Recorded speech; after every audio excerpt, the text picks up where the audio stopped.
सबसे पहले बैरिस्टर कील साहब आपकी जानिब, आज जो नदीम अफजल चंद साहब ने इंकशाफ किया, बल्कि कल रात को ही उन्होंने कर दिया था, मगर आज वो हमारी टीवी चैनल्स की जीनत बनी कि जी ना हम जीते, ना पीपल्स पार्टी जीती और ना ही पीएमएलएन जीती, जीती तो कोई और जमात जीती। तो अब तो आपके इत्तेहादी भी यही कह रहे हैं कि जी असल में जीत जो है वो किसी और की है और धांधली शुदा ये इलेक्शन है, सियालकोट का बाई इलेक्शन। बिस्मिल्लाहिर्रहमानिर्रहीम। मुनीज़ साहब बहुत बहुत शुक्रिया।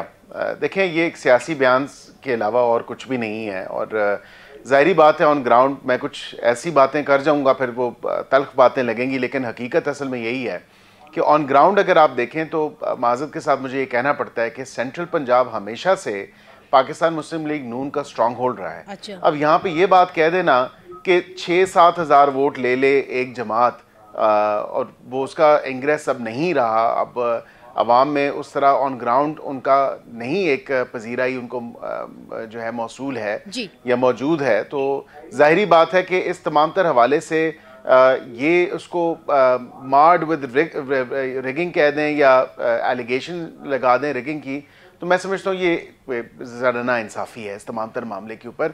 उसकी वजह यह है कि तमाम जितने भी कैंडिडेट्स थे, कल एक चैनल पे दोनों कैंडिडेट्स प्रोविंशियल जो थे, जो रिटर्न कैंडिडेट हैं और जो रनर अप कैंडिडेट हैं, वो दोनों 2-3 चैनल्स पे इकट्ठे थे और उनको लिटरली एक आमने सामने बैठा के एक बात की गई और उन्होंने कहा जी बिल्कुल लेवल प्लेइंग फील्ड थी और जिस तरह जो सिक्योरिटी मेजर्स लिए थे वो तमाम लोगों के लिए एक जैसे थे, बाशमूल जो रिटर्न कैंडिडेट हैं या हुकूमती जमात से भी हैं, पीएमएलएन से। अब ये पहले भी सीट पाकिस्तान मुस्लिम लीग नून की थी, पीपल्स पार्टी की तो नहीं थी या पीटीआई की तो नहीं थी। अब यहाँ पे अब भी जो ये सीट है ये बाय इलेक्शन के हवाले से ज़ाहिरी बात है, एक बाय इलेक्शन हुआ, हमारे एक जो मेंबर थे इससे पहले, इनके वालिद जिन्होंने अभी कंटेस्ट किया उनकी वफात हुई, उनकी रहलत हुई।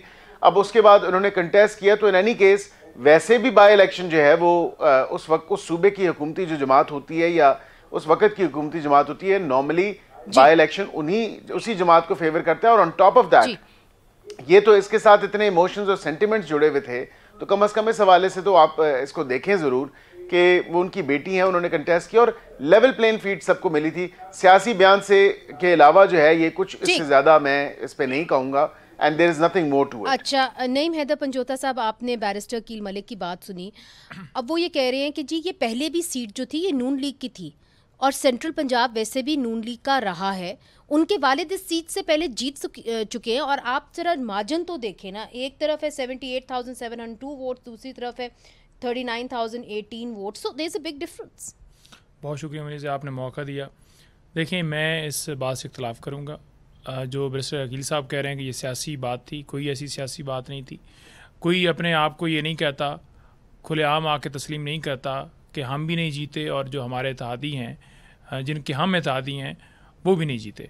तो ये तो उन्होंने खुल के बता दिया और इससे पहले भी वो बता चुके हैं कि जिनको आवाम ने वोट दिया है उनको इक़्तिदार मिलना चाहिए। और ये बार बार बयानात जो आए, चाहे वो पीपल्स पार्टी हो, चाहे वो नून लीग हो, मुख्तलिफ़ जमातों की तरफ से आए हैं। ये इस मौके के ऊपर ये कह देना कि नून लीग की बड़ी मकबूलियत हो गई है, असल में वजह ये थी वहाँ इलेक्शन जो है सीट को निकालने की जो हर सूरत ज़रूरत पेश आ रही थी, वो ये थी कि 8 फरवरी को जो डाका डाला गया, पाकिस्तान की हिस्ट्री में ऐसा डाका नहीं डाला गया आवाम के वोट के ऊपर, उस चीज़ को कवर अप करना था। अगर आज ये सीट हरा दी जाती तो वो जो 8 फरवरी का इलेक्शन था, फिर उसके ऊपर भी सवालिया निशान इनके ऊपर खुद ही उठने थे। भाई पहले तो आप कह रहे थे कि ये जीते हुए थे, तो आज